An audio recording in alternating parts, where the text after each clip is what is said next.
ആദ്യം തൊട്ട് നമുക്ക് പഠിക്കാം കേട്ടോ. സെന്റൻസ് തൊട്ട് പഠിക്കാം. ഡിഫറെന്റ് കൈൻഡ്സ് ഓഫ് സെന്റൻസ് ഒക്കെ നേരത്തെ പഠിപ്പിച്ചിട്ടുണ്ട്, അതൊന്നും പറയണ്ടല്ലോ ഇപ്പം. ഇപ്പം നമ്മൾ എക്സാം ഓറിയന്റഡ് ആയിട്ട് കുറേ കാര്യങ്ങളാണ് പറയാൻ പോകുന്നത്. ഏതെങ്കിലും ഒരു സെന്റൻസ് നിങ്ങൾ പറഞ്ഞു, എന്തെങ്കിലും ഒരു sentence. Rama Eats and apple അല്ലേ? അതല്ലെങ്കിൽ വേറെ ഒരു സെന്റൻസ്. ദ സൺ പറഞ്ഞോ, റൈസസ് ഇൻ ദ ഈസ്റ്റ്. വേറൊരു സെന്റൻസ്. കൗ ഈറ്റ്സ് ഗ്രാസ്. രാമ കിൽഡ് ആരെയാ? A mosquito. இந்த രാമൻ இந்த മസ്കിറ്റോയെ കൊല്ലുന്നു അല്ലേ? ഇതിനകത്തെല്ലാം ഈ സെന്റൻസിലെല്ലാം ആ ഫസ്റ്റ് വേർഡ് ഒന്ന് നോക്കി. രാമ, ദ സൺ, കൗ, രാമ. ഈ സെന്റൻസിൽ നമ്മൾ ആരെ കുറിച്ചാണ് പറയുന്നത്? രാമനെ കുറിച്ച്. ഈ സെന്റൻസിൽ ആരെ കുറിച്ചാണ് പറയുന്നത്? സൂര്യനെ കുറിച്ച്. ഈ സെന്റൻസിൽ ആരെ കുറിച്ചാണ് പറയുന്നത്? പശുവിനെ കുറിച്ച്. ഈ സെന്റൻസിൽ ആരെ കുറിച്ച്? അവരെ നമുക്ക് പറയാം നെയ്മിംഗ് പാർട്ട് എന്ന് പറയാം. എന്താ പറയുന്നത്? Naming part of A sentence. Noun എന്നും പറയാം. Naming part of A sentence noun. ഒരു സെന്റൻസ് എടുക്കുമ്പോൾ ആ സെന്റൻസിലെ നെയ്മിംഗ് പാർട്ടിന് പൊതുവായിട്ടൊരു പേരുണ്ട്. നിങ്ങൾ പറയും, ഞാൻ പറയത്തില്ല, നിങ്ങൾ പറയും. പറ. സബ്ജക്റ്റ്. എന്താ നെയ്മിംഗ് പാർട്ടിന് പറയുന്ന പേര്? സബ്ജക്റ്റ് എന്ന് പറയും. മലയാളത്തിലോ? മലയാളത്തിൽ അല്ലാതൊരു പേര് പറയും, ആഖ്യം. മനസ്സിലായി? അത്രയും കാര്യങ്ങൾ. ഒരു സെന്റൻസ് എടുത്താൽ ആ സെന്റൻസിലെ നെയ്മിംഗ് പാർട്ടിന് പറയുന്ന പേരാണ് ആഖ്യം. നമ്മൾ മുമ്പേ ഒരു ക്വസ്റ്റ്യൻ പേപ്പറിൽ കണ്ടു, പാസീവ് വോയിസ് ഉണ്ട്. അപ്പോൾ നോക്കണം, നെയ്മിംഗ് പാർട്ട് അല്ലെങ്കിൽ സബ്ജക്റ്റ് ആദ്യം എഴുതിയിട്ടുണ്ടെങ്കിൽ അത് ആക്റ്റീവ് വോയിസ് ആയിരിക്കും. സബ്ജക്റ്റിന് സിഗ്നിഫിക്കൻസ് കൊടുക്കുന്ന, സബ്ജക്റ്റിന് ഇമ്പോർട്ടൻസ് കൊടുക്കുന്ന എല്ലാ സെൻറ്റൻസിനെയും നമ്മൾ എന്തെന്ന് വിളിക്കുന്നത്? ആക്റ്റീവ് വോയിസ് എന്ന് വിളിക്കുന്നത്. ഇപ്പോൾ എല്ലാ സെൻറ്റൻസും പാസീവ് വോയിസ് ആക്കാനും പറ്റത്തില്ല, അത് പിന്നെ ഞാൻ പറഞ്ഞുതരാം. ഇപ്പോൾ Rama eats an apple naming പാർട്ടാണ് ഏത്? രാമൻ എന്നുള്ളത്. മനസ്സിലായോ? അതിനെ നമ്മൾ കർത്താവെന്നും വിളിക്കാം. രാമനാണെങ്കിലും രാമനെ എന്തെന്ന് വിളിക്കാം? കർത്താവെന്നും വിളിക്കാം. ഇനി രാമനെ കുറിച്ച് എന്താ ഈ സെന്റൻസിൽ പറഞ്ഞത്? രാമൻ എന്ത് ചെയ്യുന്നു? What does Rama do? Rama eats an apple. രാമനെ കുറിച്ച് എന്താ പറഞ്ഞത്? Eats an apple. ആ ഭാഗത്തെ നമ്മൾ എന്ത് വിളിക്കും? ടെല്ലിംഗ് പാർട്ട് എന്ന് വിളിക്കും. മനസ്സിലായോ? ഈറ്റ്സ് ആൻ ആപ്പിൾ എന്നുള്ളത് ടെല്ലിംഗ് പാർട്ടാണ് ആ സെന്റൻസിൽ. എന്താണ് ടെല്ലിംഗ് പാർട്ട്? അതിനൊരു പേരുണ്ട്, പ്രെഡിക്കേറ്റ്. ടെല്ലിംഗ് പാർട്ട് എന്ന് പറയുന്നത് പ്രെഡിക്കേറ്റ്. ഇത് നെയ്മിംഗ് പാർട്ട്, ഇത് ടെല്ലിംഗ് പാർട്ട്. ടെല്ലിംഗ് പാർട്ടിന് പറയുന്ന പേരാണ് പ്രെഡിക്കേറ്റ്. ആഖ്യാനം എന്ന് പറയും. എന്താ പറയുന്നത്? ആഖ്യയും. മലയാളം കൊണ്ടുള്ളതുകൊണ്ടാണ് പറയുന്നത് ആഖ്യയും ആഖ്യാതം. ഇപ്പോൾ ഒരു സെന്റൻസ് മലയാളം ക്വസ്റ്റ്യൻ പേപ്പറിൽ ഒരു സെന്റൻസ് വന്നിട്ട് അതിനകത്തിലെ ആഖ്യ കണ്ടുപിടിക്കാൻ പറഞ്ഞാൽ നെയ്മിംഗ് പാർട്ട് നോക്കണം. അതിൻ്റെ ആഖ്യാതം കണ്ടുപിടിക്കാൻ പറഞ്ഞാൽ ടെല്ലിംഗ് പാർട്ട്. ആ ആഖ്യയെക്കുറിച്ച് എന്ത് പറയുന്നു അതെല്ലാം എന്താണ്? ടെല്ലിംഗ് പാർട്ടാണ്. അതിനെ നമ്മൾ പറയുന്നത് പ്രെഡിക്കേറ്റ്. ഇപ്പോൾ ഒരു സെന്റൻസ് തന്നാൽ ആ സെന്റൻസ് എത്ര പാർട്ടുണ്ട്? മെയിനായിട്ട് 2, സബ്ജക്റ്റും പ്രെഡിക്കേറ്റും. മനസ്സിലായി? സബ്ജക്റ്റും പ്രെഡിക്കേറ്റും. ഈ സൺ റൈസസ് ഇൻ ദ ഈസ്റ്റിലെ സബ്ജക്റ്റ് ഏതാ? സൺ. പ്രെഡിക്കേറ്റ് ഏതാ? Rises in the east. Cow eats ഗ്രാസിലെ സബ്ജക്റ്റ് ഏതാ? കൗ. പ്രെഡിക്കേറ്റ് ഏതാ? Eats grass. രാമ കിൽഡ് രാവണയിലെ സബ്ജക്റ്റ് ആരാ? രാമൻ. പ്രെഡിക്കേറ്റ് ഏതാ? കിൽഡ് രാമ. അത്രയും കാര്യങ്ങൾ മനസ്സിലായോ? ശരിക്കും മനസ്സിലായോ? നെയ്മിംഗ് പാർട്ട് സബ്ജക്റ്റും ടെല്ലിംഗ് പാർട്ട് പ്രെഡിക്കേറ്റ്. ഇനി subject includes a noun. Subject എന്ന് പറഞ്ഞ ഒരു നൗൺ കാണും. ഇനി രാമന് പകരം നോക്കിയേ, ഹീ എന്ന് എഴുതരുത് നമുക്ക് അല്ലേ? The word used instead of a നൗണിന് പറയുന്ന പേരെന്തോ? പ്രോനൗൺ. ഹീ എന്നുള്ളതിനെ എന്ത് വിളിക്കാം? പ്രോനൗൺ അല്ലെങ്കിൽ സർവനാമം എന്ന് വിളിക്കും. സർവനാമം. അപ്പൊ സബ്ജക്റ്റിനകത്ത് ഒന്നുകിൽ നൗണോ അല്ലെങ്കിൽ പ്രോനൗണോ ആയിരിക്കും. ആ പോയിന്റ് മനസ്സിലായേ? Subject includes a noun or a pronoun. ഒരു നൗണോ നൗണിന് പകരമുള്ള പ്രോനൗണോ ആയിരിക്കും സബ്ജക്റ്റ്. ഒരു സെന്റൻസ് തന്ന സബ്ജക്റ്റും വെർബും ഒബ്ജക്റ്റും എഴുതിയാലേ പാസീവ് വോയിസ് കണ്ടുപിടിക്കാൻ പറ്റുള്ളൂ. അപ്പൊ സബ്ജക്റ്റ് എന്താണെന്ന് മനസ്സിലായല്ലോ? Naming part. നെയ്മിംഗ് പാർട്ടും ആകാം, അതുപോലെ തന്നെ നെയ്മിംഗ് പാർട്ടിന് പകരം ഉപയോഗിക്കുന്ന, ഇൻസ്റ്റഡ് ആയിട്ട് ഉപയോഗിക്കുന്ന ഏത് പ്രോനൗൺസ് എന്ന് പറഞ്ഞാൽ സബ്ജക്റ്റ് എന്ന് പറഞ്ഞാൽ അതാണ്. ഇനി സബ്ജക്റ്റിനെ കുറിച്ച് എന്ത് പറയുന്നു അതെല്ലാം എന്താണ്? പ്രെഡിക്കേറ്റ് ആണ്, ആഖ്യാതമാണ്. ഇത്രയും കാര്യങ്ങൾ മനസ്സിലായി. ഇനി ഒരു കാര്യം പറഞ്ഞാല് ഇത് സബ്ജക്റ്റ് ആണെന്ന് പറഞ്ഞില്ലേ, രാമ എന്നുള്ളത് തുടക്കുന്നില്ല എഴുതുന്നതുകൊണ്ട് രാമ എന്നുള്ള സബ്ജക്റ്റ് ആണെന്ന് പറഞ്ഞില്ലേ. അങ്ങനെയാണെങ്കിൽ രാമൻ ചെയ്യുന്ന പ്രവൃത്തി ഏതാ? രാമൻ ചെയ്യുന്ന പ്രവൃത്തിയാണ് ഈറ്റ് എന്നുള്ളത്. അതിനെ നമ്മൾ എന്ത് വിളിക്കും?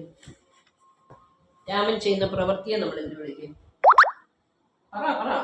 രാമൻ ചെയ്യുന്ന പ്രവൃത്തിയാണ് ക്രിയ, അല്ലെങ്കിൽ പാർട്സ് ഓഫ് സ്പീച്ചിൽ അതിന് വിളിക്കുന്ന പേരാണ് വെർബ്. വെർബ് അല്ലെങ്കിൽ ക്രിയ. രാമൻ ചെയ്യുന്ന പ്രവൃത്തിയാണ് ക്രിയ അല്ലെങ്കിൽ വെർബ്. കണ്ടോ? നൗൺ എഴുതി അല്ലെങ്കിൽ സബ്ജക്റ്റ് എഴുതി, അതിനുശേഷം വെർബ്. അതിൻ്റെ ഓർഡറാണ്, ഇംഗ്ലീഷ് സെൻറ്റൻസിൻ്റെ ഓർഡറാണ് സബ്ജക്റ്റ് വെർബ്. ഇനി നോക്കിയേ, രാമ ഈറ്റ്സ്, രാമൻ കഴിക്കുന്നു. Rama Eats what? Rama Eats what? Raman എന്ത് കഴിക്കുന്നു? ഒരു ആപ്പിൾ കഴിക്കുന്നു. രാമൻ എന്തും കഴിക്കാം. ഈ സെന്റൻസിൽ രാമൻ കഴിക്കുന്നത് എന്തോ? ആപ്പിൾ. അല്ല, രാമൻ മോസമ്പി കഴിക്കാം. രാമ ഈറ്റ്സ് മോസമ്പി എന്ന് പറയാം. അല്ലെങ്കിൽ ആപ്പിളിന് വരെ ഓറഞ്ച് പറയാം. അല്ലെങ്കിലോ എന്തെങ്കിലും പറയാം, ദോശ എന്ന് പറയാം, അല്ലേ? അപ്പൊ രാമൻ കഴിക്കുന്നത് ഈ സെന്റൻസിൽ ആപ്പിൾ ആയതുകൊണ്ട് ആ സെന്റൻസിൽ ആപ്പിൾ എന്നുള്ളതിനെ എന്ത് വിളിക്കും? ഓബ്ജക്റ്റ് എന്ന് വിളിക്കും. OBJECT. ഓബ്ജക്റ്റ് എന്ന് പറഞ്ഞാൽ കർമ്മം. ഓബ്ജക്റ്റ് എന്ന് പറഞ്ഞാൽ എന്തോ? കാര്യം മനസ്സിലായല്ലോ. രാമൻ എന്ന് പറയുന്നത് സബ്ജക്റ്റ്, ഈറ്റ്സ് എന്ന് പറയുന്നത് വെർബ്, ആൻഡ് ആപ്പിൾ എന്ന് പറയുന്നത് ഓബ്ജക്റ്റ്. മനസ്സിലായോ? രാമൻ എന്ന് പറയുന്നത് സബ്ജക്റ്റ്, ഈറ്റ്സ് എന്ന് പറയുന്നത് വെർബ്, ആൻഡ് ആപ്പിൾ എന്ന് പറയുന്നത് ഓബ്ജക്റ്റ്. മനസ്സിലായോ? ഇത് നമുക്ക് ഓബ്ജക്റ്റ് പറയാൻ പറ്റത്തില്ല. ദ സൺ റൈസസ്, സൂര്യൻ ഉദിക്കുന്നു. ആരെ ഉദിക്കുന്നു? എന്തിനെ ഉദിക്കുന്നു? പറയാൻ പറ്റുമോ? ഇല്ല.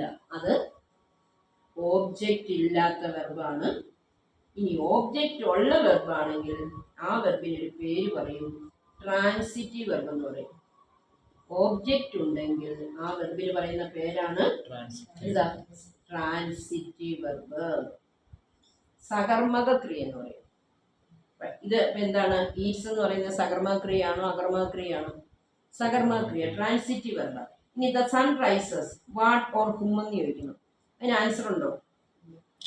വേർ ഡസ് സൺ റൈസ് എന്ന് ചോദിച്ചാൽ ഇൻ ദ ഈസ്റ്റ് എന്ന് പറയാം. സൺ റൈസസ് വാട്ട് ഉണ്ടോ? അതിന് ഒബ്ജക്റ്റ് ഉണ്ടോ? ഇല്ല. അതുകൊണ്ട് അതിനെ എന്ത് വിളിക്കുന്നു? ഇൻട്രാൻസിറ്റീവ് വെർബ് എന്ന് വിളിക്കുന്നു. എന്താ വിളിക്കുന്നത്? ഇൻട്രാൻസിറ്റീവ് വെർബ് എന്ന് പറഞ്ഞാൽ ഒബ്ജക്റ്റ് എന്താ? ഓബ്ജക്റ്റ് ഇല്ലാത്ത വെർബിനെ ഇൻട്രാൻസിറ്റീവ് വെർബ് എന്നും ഓബ്ജക്റ്റ് ഉള്ള വെർബിനെ ട്രാൻസിറ്റീവ് വെർബ് അല്ലെങ്കിൽ സകർമ്മക ക്രിയ എന്ന് പറയുന്നു. കാര്യം മനസ്സിലായി? ഓബ്ജക്റ്റ് ഉള്ള വെർബിനെ സകർമ്മക ക്രിയ അല്ലെങ്കിൽ ട്രാൻസിറ്റീവ് വെർബ് എന്നും ഓബ്ജക്റ്റ് ഇല്ലാത്ത വെർബ്സിനെ അകർമ്മക ക്രിയ അല്ലെങ്കിൽ ഇൻട്രാൻസിറ്റീവ് വെർബ് എന്ന് പറയുന്നു. ഇവിടെ നോക്കിയേ, കൗ ഈറ്റ്സ് ഗ്രാസ്. സബ്ജക്റ്റ് ആരാ? കൗ. കൗ ചെയ്യുന്ന പ്രവൃത്തി എന്തോ? കഴിക്കുന്നു. അതേതാ? Verb. Cow Eats what? Grass. ആ ഗ്രാസിനെ എന്ത് വിളിക്കാം? ഓബ്ജക്റ്റ്. മനസ്സിലായോ? എങ്ങനെയാണെന്ന് മനസ്സിലായോ കണ്ടുപിടിക്കുന്നത്? വെർബിനോട് വാട്ട് ഓർ ഹും എന്ന് ചോദിക്കും. അതുപോലെ രാമൻ, രാമ കിൽഡ് രാവണ. ഇതിലെ സബ്ജക്റ്റ് ആരാ? Rama. What did Rama do? Raman എന്താ ചെയ്യുന്നത്? കിൽഡ്. അതിനെ എന്താ വിളിക്കുന്നത്? Verb. Rama killed what? Rama killed whom. Raman ആരെ കൊന്നു? രാവണനെ. ആ കർമ്മഫലം അനുഭവിച്ചത് മോക്ഷം കിട്ടിയെങ്കിലും കർമ്മഫലം അനുഭവിച്ചത് രാവണൻ. അപ്പൊ ആ രാവണനെ എന്ത് വിളിക്കും? ഓബ്ജക്റ്റ് വിളിക്കും. മനസ്സിലായോ? സബ്ജക്റ്റ് രാമ, പിന്നെ verb killed, object Ravana. Passive voice എഴുതുമ്പോൾ നമുക്ക് വേണ്ടത്. അതുപോലെ പാസീവ് വോയിസ് കണ്ടുപിടിക്കുന്നത് ഇങ്ങനെ, സെന്റൻസിലെ സബ്ജക്റ്റിന് പ്രാധാന്യം കൊടുത്തിട്ടുണ്ടെങ്കിൽ അതെന്തായിരിക്കും? Passive voice. വേറൊരു കാര്യം കൂടെ ഞാൻ ചോദിക്കാം. ഈറ്റ്സ്, റൈസസ്, അല്ലെ? ആ വെർബിന് എന്തെങ്കിലും പ്രത്യേകതയുണ്ടോ? ഈറ്റ്സ് എന്ന് പറയുന്ന വെർബ് ശരിക്കും നമ്മൾ ആ വെർബിന്റെ ഓർഡർ എന്ന് എഴുതിക്കേ. ഈറ്റ് എന്ന് പറയുന്ന വെർബിന്റെ ഓർഡർ ഏതാ? വെർബ് V1 ഈറ്റ്, ഏറ്റ്, ഈറ്റ്, അല്ലെ? ഈറ്റ് പ്രസന്റ്, ഏറ്റ് പാസ്റ്റ്, ഈറ്റ് പാസ്റ്റ് പാർട്ടിസിപ്പിൾ. ഇത് പ്രസന്റ്, ഈറ്റ്, ഇത് പാസ്റ്റ്, ഇത് PPV പാസ്റ്റ് പാർട്ടിസിപ്പിൾ. ഈ വെർബിനോട് എസ് ചേർന്നിട്ടില്ലേ ഇവിടെ? അല്ലെ? എന്തുകൊണ്ടാണ് ഇവിടെ എസ് ചേർത്തത്? പറഞ്ഞോ. ഈ വെർബ് എന്തുകൊണ്ട് ഇവിടെ ഈറ്റ് മാത്രം എഴുതാതെ ഈറ്റ്സ് ചേർത്തു? എന്തിനനുസരിച്ചാണ് നമ്മൾ അവിടെ ഈറ്റ്സ് എഴുതുന്നത്? എന്തിനനുസരിച്ചാണ് നമ്മൾ വെർബ് ചേർക്കുന്നത്? സബ്ജക്റ്റിനനുസരിച്ച്. ഈ സബ്ജക്റ്റ് ഒരാളെ ഉള്ളോ രണ്ടുപേരുണ്ടോ? ഒരാളെ ഉള്ളൂ. അതുകൊണ്ട് ആ സബ്ജക്റ്റിനെ നമ്മൾ എന്ത് വിളിക്കും? സിംഗുലർ എന്ന് വിളിക്കും അല്ലേ? ആ സബ്ജക്റ്റിനെ എന്ത് വിളിക്കും? സിംഗുലർ. സിംഗുലർ സബ്ജക്റ്റ് ആയതുകൊണ്ടാണ് നമ്മൾ ഈറ്റിന്റെ കൂടെ എന്ത് ചേർത്തത്? എസ് ചേർത്തത്. എങ്ങനെയാ എസ്? ആ എസ് എൻഡിങ് വെർബ് എങ്ങനെ ഉണ്ടായി? അതിലൊരു ഓക്സിലറി വെർബ് ചേർന്നിട്ടുണ്ട്. ഏത് ഓക്സിലറി വെർബാ? ഡസ്. ഏതാ? ഡസ്. അത്രയും കാര്യങ്ങൾ ഓർത്തോണം.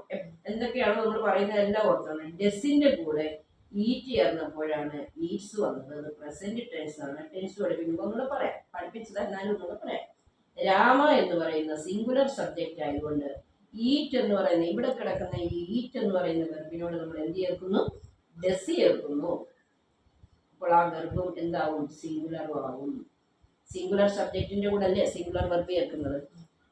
ഒരു പ്രത്യേകം നോക്കിയേ, ഈറ്റ്സ് എന്ന് പറയുന്ന ഇത് സിംഗുലർ സബ്ജക്ട്, സിംഗുലർ വെർബാണ്, പക്ഷേ എസ് ഉണ്ട് അല്ലേ?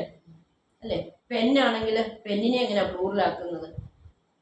പെൻസ് എന്ന് എഴുതും. നമ്മൾ എന്ത് ആഡ് ചെയ്തു? പെന്നെന്നുള്ളതിനെ പ്ലൂറലാക്കാൻ നമ്മൾ എന്ത് ആഡ് ചെയ്തു? എസ് ആഡ് ചെയ്തു. ചിന്തിക്കണേ ചോദിക്കുമ്പോൾ. പെന്നിനെ എസ് ആഡ് ചെയ്തപ്പോൾ പെന്നിന്റെ കൂടെ ഡസ് ഒന്നും അല്ല ചേർത്ത കേട്ടോ. പെന്നിന്റെ കൂടെ എസ് ആഡ് ചെയ്തപ്പോൾ അത് പ്ലൂറലായി, അത് നൗണാണ്. പക്ഷെ വെർബിന്റെ കാര്യത്തിൽ നൗണിനെ പ്ലൂറൽ ആക്കാൻ എസ് ആഡ് ചെയ്യുന്നു, പക്ഷെ വെർബിനെ സിംഗുലർ ആക്കാൻ. അതാണ് സബ്ജക്റ്റും വെർബും തമ്മിലുള്ള വ്യത്യാസം. മനസ്സിലായി? ഞാനും നീയും തമ്മിലുള്ള വ്യത്യാസം എന്നൊക്കെ ആൾക്കാർ പറയുന്ന പോലെ സബ്ജക്റ്റിനെ എസ് ആഡ് ചെയ്തപ്പോൾ എന്തായി? അത് പ്ലൂറലായി. നൗണിനോട് എസ് ആഡ് ചെയ്തപ്പോൾ പ്ലൂറലായി, വെർബിനോട് എസ് ആഡ് ചെയ്തപ്പോൾ അത് എന്തായി? അങ്ങനെ ഓർത്ത് വെച്ചോണം. നൗണും വെർബും തമ്മിലുള്ള വ്യത്യാസമാണ്. നൗൺ അല്ലെങ്കിൽ സബ്ജക്റ്റിനോട് എസ് ആയപ്പോൾ പ്ലൂറലായി, വെർബിനോട് എസ് ആയപ്പോൾ എസ് ആഡ് ചെയ്തപ്പോൾ സിംഗുലർ. അപ്പൊ എന്തൊക്കെ കാര്യങ്ങൾ ഇത്രയും കാര്യങ്ങളിൽ നിന്ന് മനസ്സിലാക്കി സിംഗുലർ സബ്ജക്റ്റിന്റെ കൂടെ എപ്പോഴും നമ്മൾ എന്താ ചേർക്കുന്നത്? ഒരു ക്വസ്റ്റ്യൻ പേപ്പർ നമ്മൾ വായിച്ചില്ലേ? ഹി ഗെറ്റ് എന്ന് പറയത്തില്ല, പിന്നെന്താ പറയുന്നത്? He gets. അവർ ചോദിക്കുക എന്താണ് ഇതിലെ മിസ്റ്റേക്ക്? സിംഗുലർ സബ്ജക്റ്റ് ആണെങ്കിൽ പ്രസന്റ് ടെൻസിൽ എന്ത് നമ്മൾ ചേർക്കണം? എസ് ചേർക്കണം. രാമയ്ക്ക് വരെ ഹിയോ ഷിയോ ആണെങ്കിലും അപ്പുറത്ത് എസ് വരണം. സിംഗുലർ ആണെങ്കിൽ ഹിയും ഷിയും സിംഗുലർ പ്രോനൗൺസിന്റെ. ബി ആണെങ്കിൽ ഈറ്റ്, എസ് വരത്തില്ല.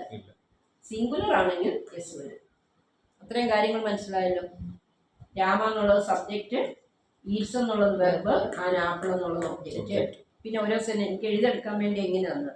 Rama subject, Eats verb, an apple എന്നുള്ളത് ഒബ്ജക്റ്റ്. എന്തുകൊണ്ട് രാമ ഈറ്റ്സ് ആയി? എസ് ചേർത്തു. രാമ സിംഗുലർ ആയതുകൊണ്ട്. ഈറ്റിനോട് എന്ത് ചേർത്തപ്പോഴാണ് ഈറ്റ്സ് വന്നത്? ഡസ്. അത് ക്വസ്റ്റ്യൻ ലാഗി നമ്മൾ പഠിക്കും. ഈറ്റ്സിന് ഈറ്റിന്റെ കൂടെ ഡസ് ചേർത്തപ്പോഴാണ് ഈറ്റ്സ് വന്നത്. അതുപോലെ വേറൊരു കാര്യം ഓർത്തെ, ആപ്പിളിന് മുമ്പ് എന്തുകൊണ്ട് ആൻ ചേർത്തു? ആപ്പിൾ എന്നുള്ളത് തുടങ്ങുന്ന ഏത് അക്ഷരത്തിലാ? മലയാളത്തിൽ പറയണേ. ആപ്പിൾ എന്നുള്ള വേർഡ് തുടങ്ങുന്ന എന്തിലാ? അപ്പൊ മലയാളത്തിലെ ഈ അമ്മരെയുള്ള ഇതുണ്ടല്ലോ, അങ്ങനെ പഠിച്ചു വെക്കാവൂ. കാരണം വവൽ സൗണ്ട് ആണെങ്കിൽ ആ സൗണ്ടിന് മുമ്പ് നമ്മൾ എന്ത് ചേർക്കും? ആൻ ചേർക്കും. കുറെ കാര്യങ്ങളൊക്കെ ഒരു സെന്റൻസിൽ നിന്ന് പഠിച്ചില്ലേ? വവൽ സൗണ്ടിന് മുമ്പ് നമ്മൾ എന്ത് ചേർക്കും? ആൻ ചേർക്കും ആർട്ടിക്കിളില്. ഇത്രയും കാര്യങ്ങൾ മനസ്സിലായി? ഈ സെന്റൻസ് മനസ്സിലായല്ലോ. The sun rises in the east. എന്തുകൊണ്ട് ദാ വന്നവിടെ? പ്രകൃതിയിലെ ഒരു പ്രത്യേക പ്രകൃതി നിയമം ആയതുകൊണ്ട് നമ്മൾ എന്ത് ചേർത്തു? സിമ്പിൾ പ്രസന്റ് ചേർത്തു. പ്രകൃതി നിയമങ്ങൾ പറയുമ്പോൾ നമ്മൾ സിമ്പിൾ പ്രസന്റില്ല ചേർക്കുന്നത്. പിന്നെ സൺ എന്ന് പറയുന്ന ഒരു ഇമ്പോർട്ടൻറ്റ് സംഭവം ആയതുകൊണ്ട് അതിന് മുമ്പ് നമ്മൾ ദാ ചേർക്കും. ആർട്ടിക്കിൾ, ഡെഫിനിറ്റ് ആർട്ടിക്കിളായ ദാ ചേർക്കും. അങ്ങനെ കുറെ നിയമങ്ങളുണ്ട്. ഇവിടെ ഇനി കൗവിന് ശേഷം എന്തുകൊണ്ട് ഈറ്റ്സ് ചേർത്തു?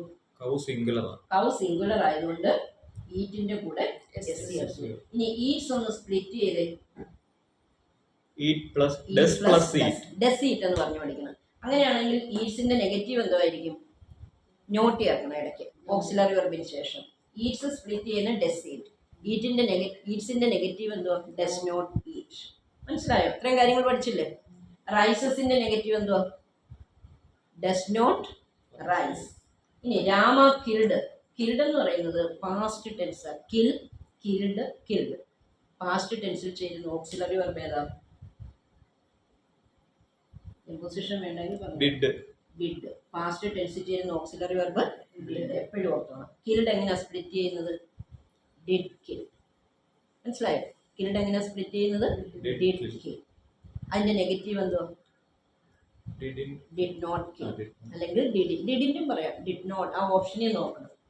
ഇതിൽ നിന്ന് വേണമെങ്കിൽ നമുക്ക് ക്വസ്റ്റ്യൻ ടാഗ് പിന്നെ പഠിക്കുന്നെങ്കിലും ചെറുതായിട്ട് വേണമെങ്കിൽ ക്വസ്റ്റ്യൻ ടാഗും പഠിക്കാം. ക്വസ്റ്റ്യൻ ടാഗ് എങ്ങനെയാണെന്ന് അറിയാമോ? ക്വസ്റ്റ്യൻ ടാഗ് പിന്നെ പറഞ്ഞു തരാം. എന്നാലും പറയുവാണ്, ക്വസ്റ്റ്യൻ ടാഗ് എഴുതണമെങ്കിൽ ഇതിൽ ഓക്സിലറി വെർബ് ഒന്ന് കണ്ടെത്തിയാൽ മതി. രാമ ഈറ്റ്സ്, അതിനകത്തിലെ ഓക്സിലറി വെർബ് ഏതാ? രാമ ഈറ്റ്സ്. എസ് എൻഡിങ്ങിലെ ഓക്സിലറി വെർബ് ഏതാ? ഞാൻ എന്തെങ്കിലും ഒരു ക്വസ്റ്റ്യൻ ചോദിക്കുമ്പോൾ അത് നിങ്ങൾ ചിന്തിക്കണം. ചിന്തിച്ചില്ലേ ആൻസർ കിട്ടത്തില്ല. അല്ലെങ്കിൽ 100 പ്രാവശ്യം പൊസിഷൻ. ശരി, അങ്ങ് പറ. ഡസ്. എസ് എൻഡിങ്ങിലുള്ള വെർബിന്റെ ഓക്സിലറി വെർബ് കാണാൻ പഠിക്കേണ്ട, നമ്മൾ യുക്തി ഉപയോഗിച്ച് ചിന്തിച്ചാൽ മതി. എസ് എൻഡിങ്ങിലുള്ള എല്ലാ വെർബിന്റെയും ഓക്സിലറി വെർബ് ഡസ് ആയിരിക്കും. അങ്ങനെയാകുമ്പോൾ ക്വസ്റ്റ്യൻ ടാഗ് ചോദിച്ചാൽ ഡെസിന്റെ കൂടെ നോട്ടിന്റെ ഷോർട്ട് ഫോം അങ്ങ് കേൾക്കണം. നോട്ട് എങ്ങനെ ഷോർട്ട് ആവും? നോട്ട് എങ്ങനെ ഷോർട്ട് ആവുന്നേ? ശരിയാ, നോട്ട് എങ്ങനെ ഷോർട്ട് ആവും? ഇൻഡ്. എവിടെയെങ്കിലും ഈറ്റ്സ് എന്ന് പറയുന്ന എസ് എൻഡിങ് വെർബ് കണ്ടാൽ ക്വസ്റ്റ്യൻ ടാഗ് എഴുതാൻ പറഞ്ഞ ഉടനെ നിങ്ങൾ എന്ത് ചെയ്തോണം? ഡെസിന്റെ അങ്ങ് ചേർത്തോണം. മനസ്സിലായോ? ഉടനെ എന്ത് ചെയ്യണം? ഡെസിന്റെ ചേർക്കണം. ഇവിടെയോ കൗ ഈറ്റ്സ് പറഞ്ഞോ. കൗ ഈറ്റ്സ് ആണെങ്കിൽ എങ്ങനെയാ ക്വസ്റ്റ്യൻ ടാഗ് ഉണ്ടാക്കുന്നേ? എന്ത് ചേർക്കണം? ഇപ്പം പറഞ്ഞു തന്നതാ. എസ് എൻഡിങ് വെർബ് ആണെങ്കിൽ ഡെസിന്റെ ചേർക്കണം. ഈറ്റ്സ് എന്ന് പറഞ്ഞാൽ എന്ത് ചേർക്കണം? ഡെസിന്റെ അങ്ങ് ചേർത്തോണം. എന്നിട്ട് ഈ വെർബിനെ, ഈ സബ്ജക്റ്റിനെ എന്ത് ചെയ്യണമെന്ന്? അല്ല, അത് പാസീവ് വോയിസിലാ. സബ്ജക്റ്റിന് പ്രോനൗൺ ആക്കണം. രാമന്റെ പ്രോനൗൺ ഏതാ? ഹി. അപ്പൊ ഇതിന്റെ ക്വസ്റ്റ്യൻ ടാഗ് ഏതായിരിക്കും? 1 മാർക്ക് കിട്ടാൻ പോവാ. എസ് എൻഡിങ്ങിലുള്ള ഒരു വെർബിന്റെ ക്വസ്റ്റ്യൻ ടാഗ് ചോദിച്ചാൽ ഡെസിന്റെ കഴിഞ്ഞിട്ട് ഇതിനെ പ്രോനൗൺ ആക്കിയാൽ കഴിഞ്ഞാൽ മതി. അത് ഓപ്ഷനിൽ കാണും. ഡെസിന്റെ ഹി. പിന്നെ ക്വസ്റ്റ്യൻ ടാഗ് പഠിപ്പിക്കുമ്പോൾ ഒന്നുകൂടെ പറഞ്ഞുതരാം. അത് ഞാൻ ഒന്നുകൂടെ ചോദിക്കാം. അന്നേരം ഞാൻ ഇമ്പോസിഷനും തരാം. Rama eats an apple. Question tag ഏതാ? Rama eats an apple. Question tag ഏതാ? ഈറ്റ്സ് ആണ്. ഡെസിന്റെ he. Cow eats grass. Question tag ഏതാ? ഇറ്റ് വരണം. കൗവിനെ വേണേ ഷീ എന്ന് പറയാം, പക്ഷെ ഓപ്ഷന് ഷീ കാണത്തില്ല. പശു പോച്ച തിന്നുന്നു ആണോ? ഡെസിന്റെ ഇറ്റ് അല്ലേ? പറയരുതോ? അമ്പാടി ഈസ് ഗ്രാസ് എന്ന് പറയാൻ പറ്റില്ല. Ambadi is an apple. Question tag പറ പെട്ടെന്ന്. ഡെസിന്റെ he. Athira eats an apple. ഡെസിന്റെ ഷീ. ആദി ഈറ്റ്സ് മൊസംബി. ഡെസിന്റെ ഹി. Maya eats ice cream. ഡെസിന്റെ ഷീ. മനസ്സിലായോ? Athira and Ambadi eats apples.